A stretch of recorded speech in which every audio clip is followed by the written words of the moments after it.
Sebelumnya, Assalamualaikum warahmatullahi wabarakatuh. Saya Saifullah Asnawi dari Teknik Mesin semester 4. Dalam materi kali ini, saya akan menjelaskan tentang integrasi keilmuan dan agama. Ilmu pengetahuan umum sains berkembang pesat, sedangkan ilmu pengetahuan Islam mengalami kemunduran. Hal ini akhirnya terjadi muncullah dikotomi antara dua bidang ilmu tersebut. Tidak hanya sampai di sini, tetapi muncul pula sekularisasi ilmu pengetahuan. Namun sekularisasi ilmu pengetahuan ini mendapat tantangan dari kaum gereja. Pemberian hukuman pada para ilmuwan yang berani berbeda pendapat dengan kaum gereja menjadi pemicu lahirnya ilmu pengetahuan yang memisahkan diri dari doktrin agama. Kondisi inilah yang memotivasi para cendekiawan muslim berusaha keras mengintegrasikan kembali ilmu dan agama. Pemikiran tentang integrasi atau islamisasi ilmu pengetahuan dewasa ini yang dilakukan oleh kalangan intelektual muslim tidak lepas dari kesadaran beragama. Secara totalitas di tengah ramainya dunia global yang syarat dengan kemajuan ilmu pengetahuan dan teknologi, ilmu pengetahuan yang sesungguhnya merupakan hasil dari pembacaan manusia terhadap ayat-ayat Allah Subhanahu wa taala kehilangan dimensi spiritualisnya. Maka berkembanglah ilmu atau sains, kemudian ilmu teknologi yang seharusnya memberi manfaat yang sebanyak-banyaknya bagi kehidupan manusia ternyata berubah menjadi alat yang digunakan untuk kepentingan sesaat, yang justru menjadi penyebab terjadinya malapetaka yang merugikan manusia. Untuk mencapai sasaran tersebut, maka perlu dilakukan suatu upaya mengintegrasi ilmu-ilmu umum dan ilmu-ilmu keislaman, sehingga ilmu-ilmu umum tersebut tidak bebas dari nilai atau sekuler. Pendekatan dan interkoneksitas antara disiplin ilmu agama dan umum perlu dibangun dan dikembangkan terus-menerus tanpa kenal henti.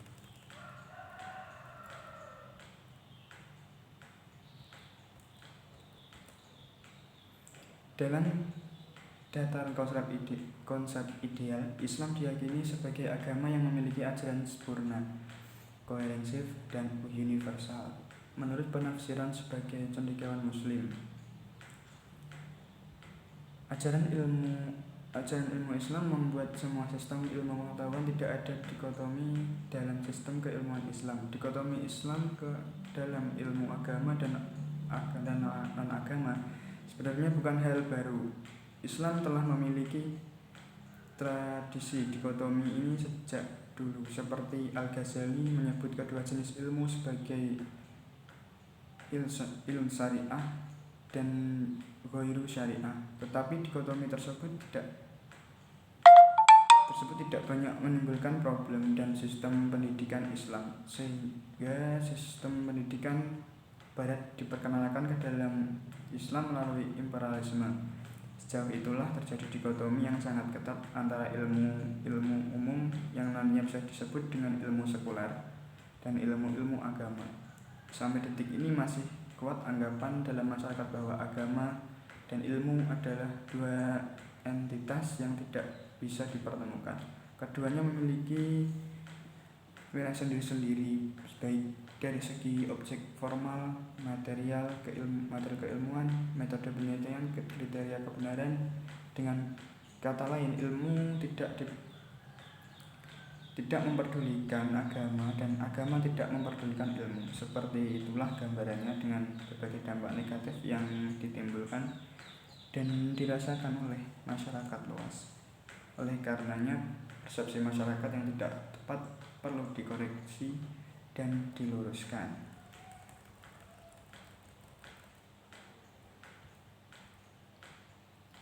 Perbedaan itu semakin hari semakin jauh dan membawa dampak yang tidak nyaman bagi kehidupan dan kesejahteraan umum umat manusia.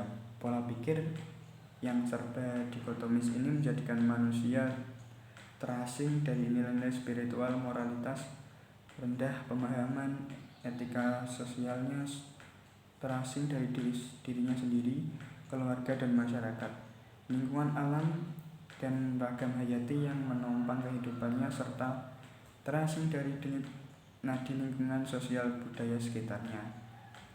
Singkatnya, terjadi proses dehumanisasi secara masif baik pada tataran kehidupan keilmuan, keagamaan, sosial politik, dan sosial ekonomi. Inilah beberapa problem yang timbul dari dikotomi yang ketat antara ilmu umum dan ilmu agama yang dalam upaya pengintegrasian ilmu nantinya akan kami bahas dalam tulisan ini. 1. Pokok-pokok masalah dalam dikotomi ilmu.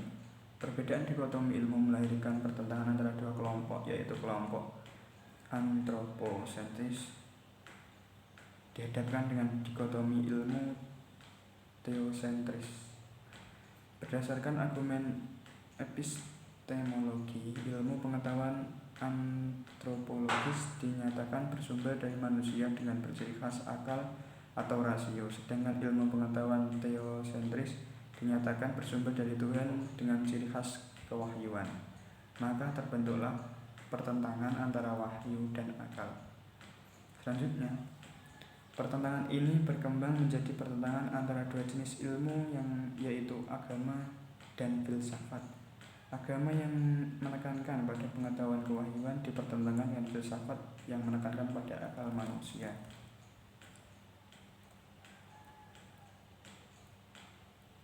Kemudian agama dikelompokkannya dalam ilmu Islam dengan alasan akumulasi kuantitatif wilayah, di mana filsafat lebih banyak dipelajari di negara-negara barat dan agama dipelajari di negara timur.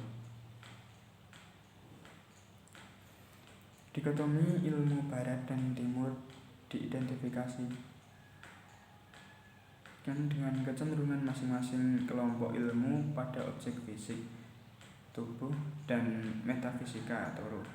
Meskipun anggapan ini tidak sepenuhnya benar, namun telah terjadi ciri umum antara barat dan timur.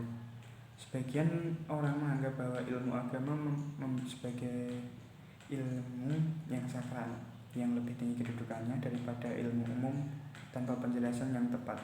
Sedangkan ilmu umum diistilahkan dengan ilmu-ilmu profan, yaitu ilmu-ilmu keduniawian yang bertitik tolak pada penelitian empiris, rasio, dan logika. Ilmu umum berkembang dan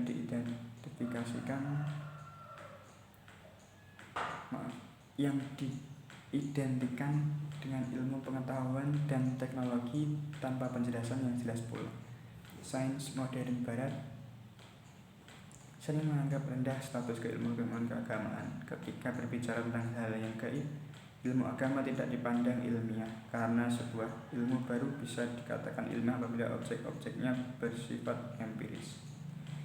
Padahal ilmu agama tidak bisa terhindar dari pembicaraan hal yang gaib, seperti Tuhan, malaikat, dan sebagainya sebagai pembicaraan pokoknya. Ketika ilmu-ilmu sekuler profistik tersebut diperkenalkan ke dunia Islam lewat imperialisme barat, terjadilah dikotomi yang sangat ketat antara ilmu-ilmu agama sebagaimana dipertahankan dan dikembangkan dalam lembaga-lembaga pendidikan Islam tradisional atau pesantren disebut di satu pihak, dan ilmu-ilmu sekuler di pihak lain sebagaimana diajarkan di sekolah umum. Dikotomi ini menjadi sangat tajam karena telah menjadi pengingkaran terhadap validitas dan status ilmiah yang satu atas yang lainnya.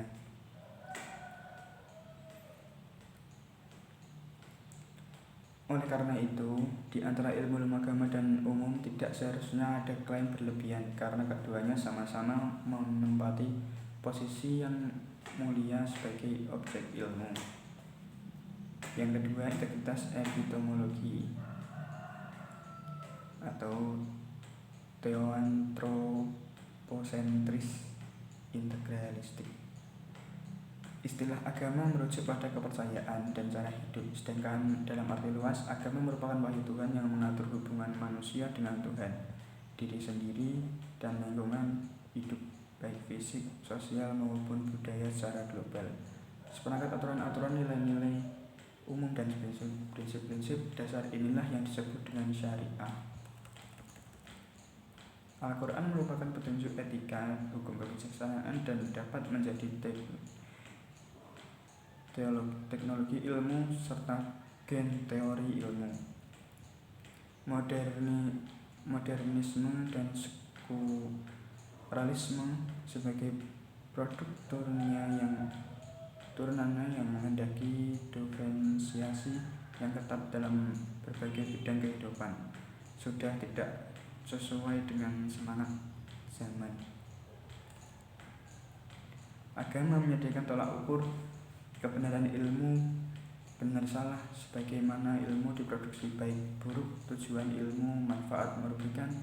Dimensi ontologi dalam teknologi ilmu ini penting untuk digarisbawahi sebelum manusia keluar mengembangkan ilmu. Selain ontologi keilmuan, epistemologi keilmuan, agama sangat menekan dimensi aksiologi keilmuan. Ilmu yang lahir dari induk agama menjadi ilmu yang objektif atau objektifikasi. Artinya suatu ilmu dapat dirasakan oleh pemeluk agama lain, agama dan anti agama sebagai norma, tetapi sebagai gejala keilmuan yang objektif semata, meyakini latar belakang agama yang menjadi sumber ilmu atau tidak menjadi masalah. Ilmu berlatar belakang agama dan ilmu yang objektif. Selama ini para cerdik pandai telah tertipu. Ilmu-ilmu sekuler yang mengklaim sebagai value free ternyata penuh muatan kepentingan. Kepentingan itu diantaranya ialah dominasi kebudayaan seperti orientalisme, kepentingan ekonomi seperti sejarah ekspansi negara-negara kuat era globalisasi, dan kepentingan militer atau perang seperti ilmu-ilmu nuklir, ilmu yang lahir bersama. Etika agama tidak boleh memihak atau partisipan seperti itu. Produk keilmuan harus bermanfaat untuk manusia, seluruh umat manusia, atau rahmatan lil alamin. Paradigma keilmuan baru yang menyatukan, bukan sekedar menggabungkan wahyu Tuhan dan temuan pikiran manusia. Ilmu-ilmu integralistik atau tidak akan berakibat mengecilkan peran Tuhan. Sekularisme atau mengecilkan manusia sehingga toleransi dari dirinya sendiri, dari masyarakat sekitar, dan lingkungan hidup sekitarnya. Diharapkan konsep integralisme dan reintegrasi epistemologi keilmuan dan sekaligus menyelesaikan konflik antara sekularisme ekstrim dan agama-agama yang rigid dan radikal dalam banyak hal.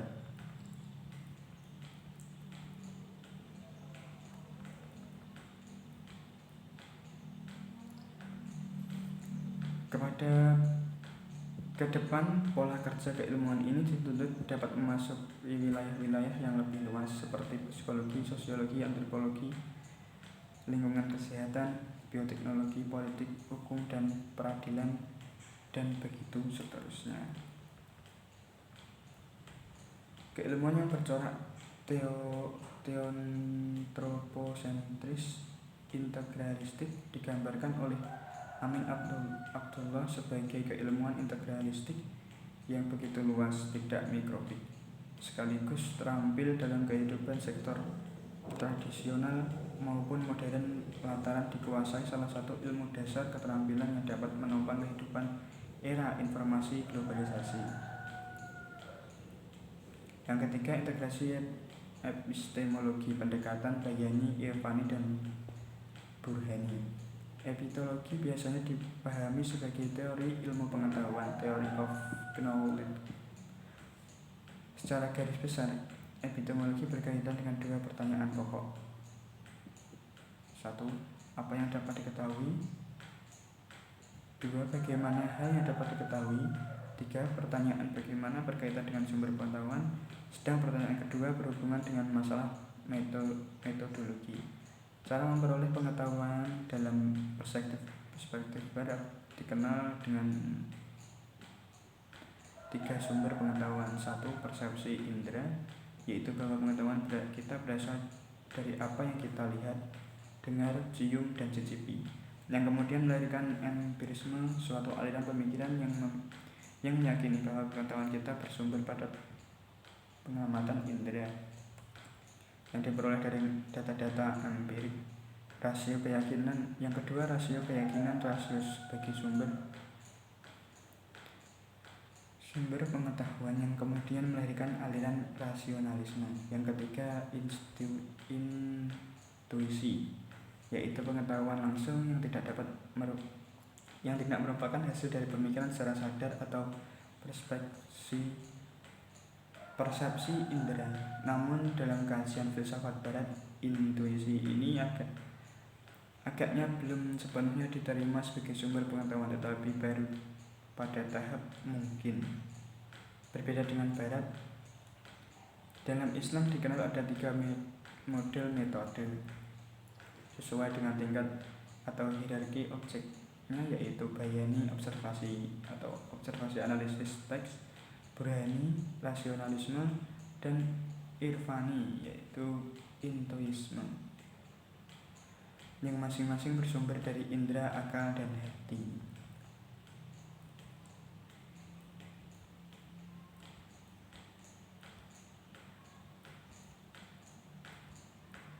Yang keempat, integrasi ontologis. Ontologis berarti kajian tentang hakikat yang ada, tentang hakikat wujud. Tradisi barat permasalahan ontologi ini muncul 2 kelompok pemikiran, materialisme dan idealisme. Pertama, materialisme merupakan kelompok pemikiran yang menyatakan bahwa realitas di dalam dunia ini merupakan kuantitas-kuantitas fisik yang dapat diukur secara matematis. Sedangkan yang kedua adalah kelompok pemikiran idealisme. Kelompok ini meyakini bahwa realitas alam raya ini tidak hanya bersifat material, melainkan terdiri atas atau berkaitan erat dengan ide, pemikiran, atau jiwa. Dunia memiliki makna yang berbeda dengan yang terlihat oleh kita. Sebab itu ia harus dipahami dan ditafsirkan bukan oleh metode objektif empirik seperti yang dilakukan kaum materialisme, melainkan oleh pendidikan tentang hukum-hukum pikiran dan kesadaran. Realitas tersebut secara dikotomis melainkan menyatukan dalam kesatuan utuh yang bersifat hierarkis. Yang kelima, integrasi aksiologi. Aksiologi berkaitan dengan tujuan dari pengembangan keilmuan dan aplikasi dalam diri masyarakat. Diibaratkan persoalan ini menimbulkan 2 kelompok pemikiran, yaitu pertama, kelompok yang menyatakan bebas nilai lepas yang disebut baik dan buruk. Tugasnya keilmuan hanya meneliti dan mengkaji dan menemukan teori tanpa harus berpikir dan terpengaruh dengan adanya kenyataan bahwa ilmu yang ditemukan akan digunakan untuk kebaikan atau kejahatan. Ilmu pengetahuan yang bebas nilai atau netral. Nilai-nilai ilmu yang diberikan oleh manusia pemakainya memasukkan nilai ke dalam ilmu. Menurut kaum sekular, menyebabkan ilmu itu memihak. Dengan demikian menghilangkan objektivitasnya. Kelompok kedua menyatakan bahwa ilmu tidak bebas nilai. Prinsip pengetahuan di dalam Islam sepertinya lebih dekat dengan kelompok kedua, yaitu dalam pengembangan ilmuwan tidak dapat dimanfaatkan hanya pada praktis, tetapi juga dimanfaatkan untuk memahami eksistensi yang hakiki pada alam dan manusia. Sebagaimana diketahui bahwa Allah adalah sumber dari segala ilmu pengetahuan. Karena dengan itu ilmu pengetahuan akan mengantarkan manusia kepada peningkatan iman.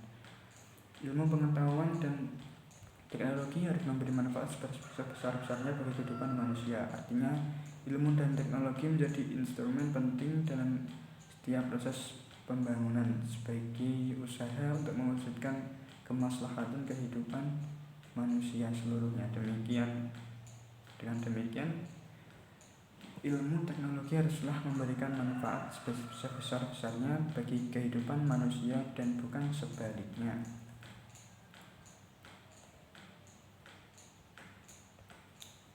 Yang terakhir, kesimpulan. Perdebatan dikotomi ilmu melahirkan pertentangan antara dua kelompok, yaitu kelompok ilmu antropocentris dihadapkan dengan dikotomi ilmu teosentris.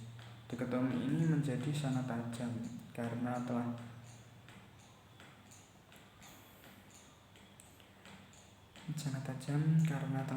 terjadi pengingkaran terhadap validitas dan status ilmiah yang satu atas yang lainnya.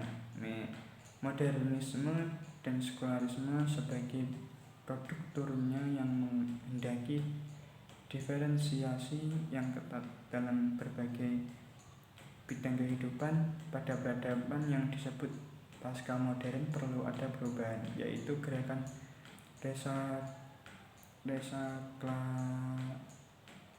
desakralisasi, deprivatisasi agama, dan ujungnya adalah diferensiasi atau penyatuan dan rujuk kembali agama dengan sektor-sektor kehidupan lainnya termasuk ilmu dan agama. Ilmu yang lahir dari induk agama menjadi ilmu objektif atau objektifikasi, artinya suatu ilmu yang tidak dirasakan oleh pemeluk agama lain, non-agama, anti-agama sebagai norma, tetapi sebagai gejala keilmuan objektif semata. Dalam artian objektifikasi, ilmu adalah ilmu dari orang beriman untuk seluruh manusia, tidak hanya untuk orang beriman saja.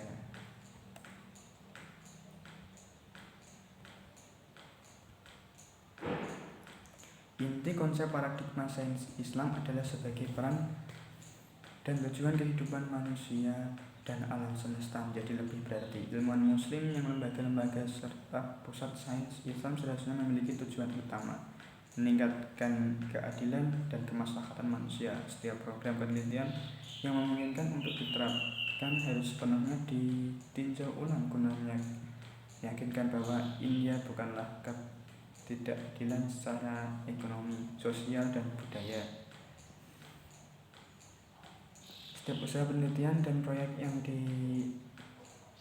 yang destruktif harus dicegah, karena sains dan teknologi semacam ini dapat memancing pola konsumtif yang merajalela. Mungkin hanya itu yang bisa saya sampaikan dalam penjelasan kali ini. Apabila ada kurang lebihnya, saya mohon maaf yang sebesar-besarnya. Billahi taufiq wal hidayah.